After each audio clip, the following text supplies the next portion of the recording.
Gamers, welcome back to another Minecraft tutorial video. This one is for all my Bedrock players. This here is an iron farm. Smallest I could make it. That I could muster up anyway. In each of these little pill pods, we've got our villagers, 10 in each. And in that pod arrangement, they can all access their workstations and work.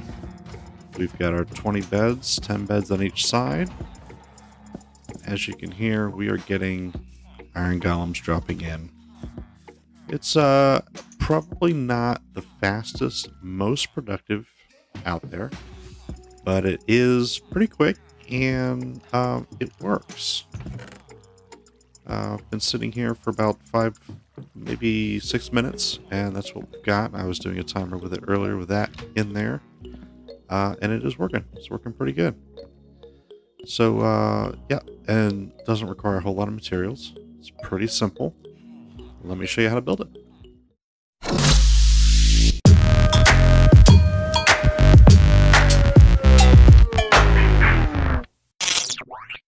So I'm going to build it over here a good ways away from the other ones. I was doing an experiment with the distance of the iron golems dropping, see if it would spawn more. It really didn't do anything. But anyway, over here should be far enough away it shouldn't interfere. This is what you're going to need. A couple of chests, 9 hoppers, about 5 stacks or so of whatever building materials you want to use. 20 fletching tables. I like fletching tables because the villagers will still work even when it's storming out.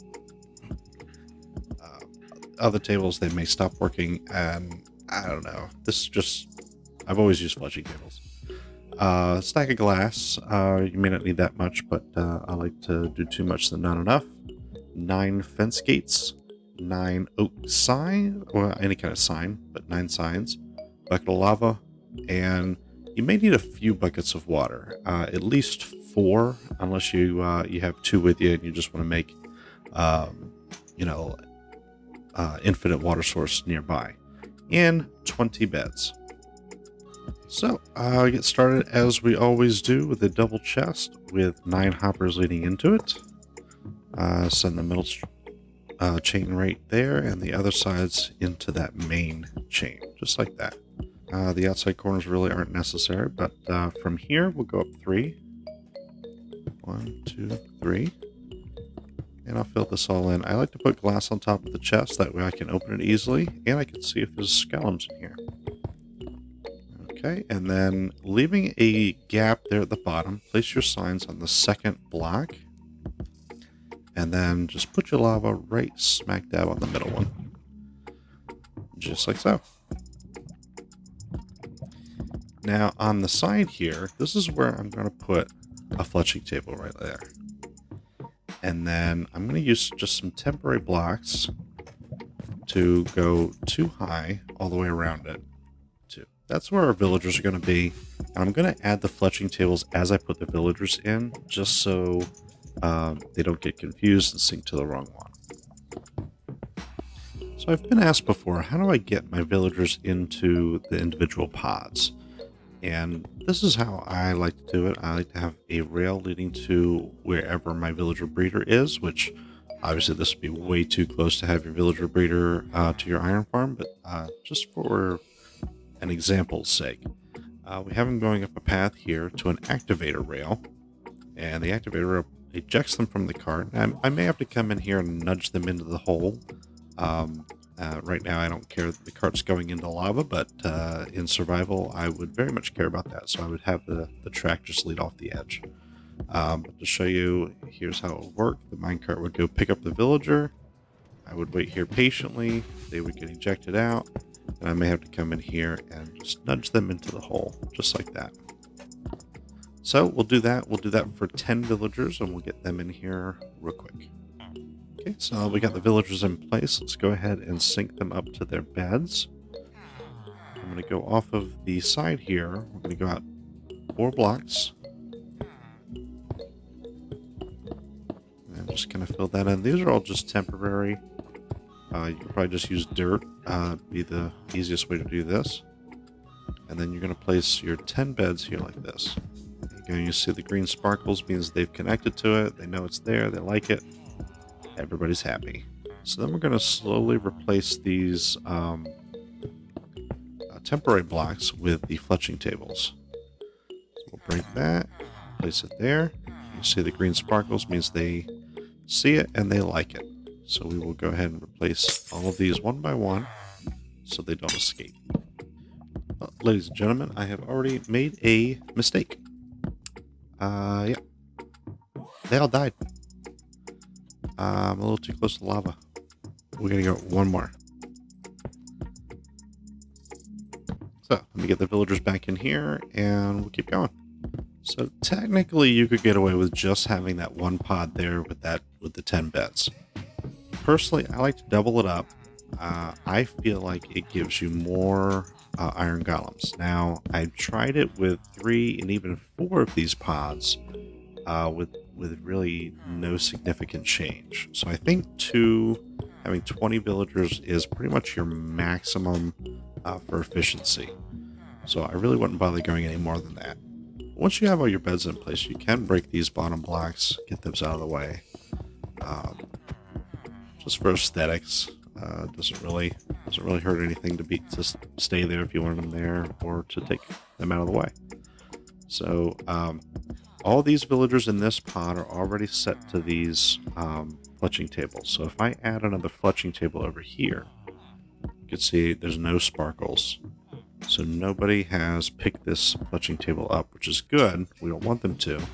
We want to be able to add more villagers in this pod here. So I will add those villagers and assign them to their workstations, and I'll be right back.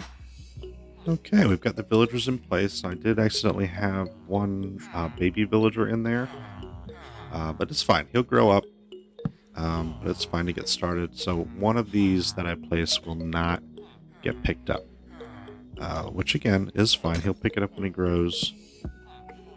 See the sparkles there that are good. This is exactly how I build up in survival. I do have to be careful that the baby villager doesn't escape when I break one of these, so we'll have to break it and replace it fast. Everybody's in there, everybody's synced up, except our baby villager, which is fine. He'll get the memo at a later date. Now, we're going to start building our platform for the iron golems to spawn on. So from the edge here, we're going to go out 4. 1, 2, 3, and 4. It'll place us right to the edge of the beds. And from here, we're going to go 4. 2, 3, 1, 2, 3, 4. There we go. And we're just going to fill that in, leaving the 3x3 hole in the middle all the way around.